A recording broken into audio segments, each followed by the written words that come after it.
All right, guys, we are back in the building, back with some more boxing. Don't forget to subscribe to the channel, smash the like button, and all that good stuff. Now, guys, I am back from the T-Mobile Arena. Just made it back to the room here and want to talk about the fight.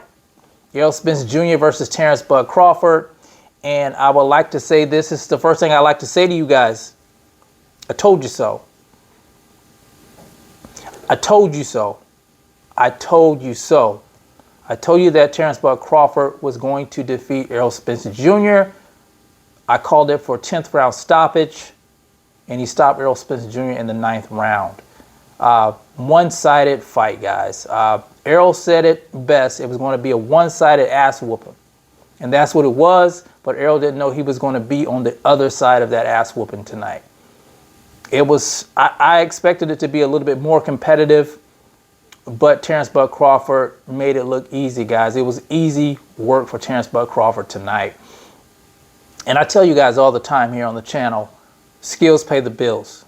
The guy with the most tools in his arsenal is probably going to be the one that wins the fight 9 times out of 10.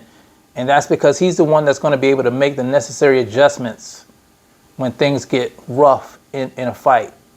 And Terence Crawford was that guy. Now, he dropped Errol in the 2nd round with the right hand.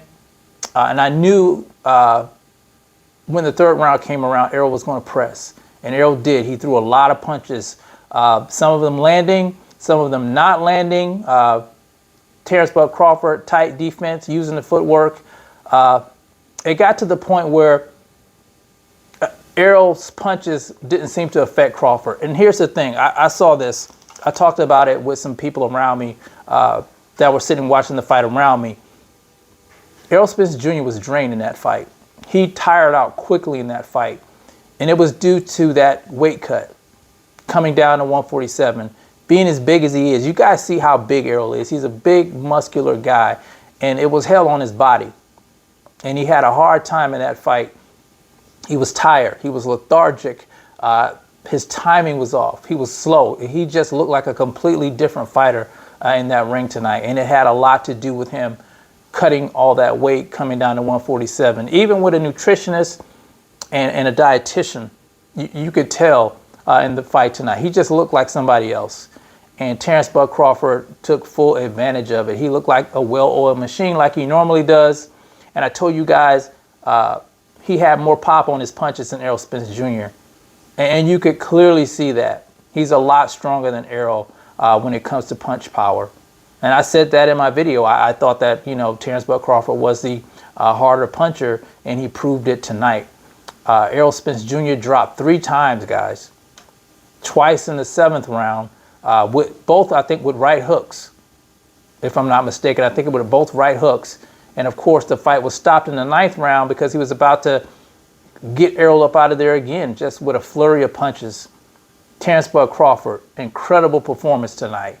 Makes history tonight, becoming the first male to be undisputed in 2 weight classes in the 4-belt era. I knew it was going to happen. I knew it. Shout out to Clarissa Shields. She's the first person to ever do it. She's a female, of course, to become undisputed in 2 weight classes in the 4-belt era. I just want to give her props because nobody ever does. I did do a video on her this morning, so make sure you guys check that out. I just wanted to give Clarissa Shields her props. But Terence Crawford, incredible fighter, made history tonight. A legend was born tonight. He beat a great fighter. You know, it takes a great fighter to beat a great fighter. And that was apparent tonight. So, you know, congratulations to Terence Crawford and his team. Congratulations to Bomac. I know he's gloating right now because of all the stuff that Derek had to say about him at the presser. And, you know, they deserve all their accolades. As far as Errol Spence Jr. goes, he's a hell of a fighter, guys. I don't think he should hang his head low.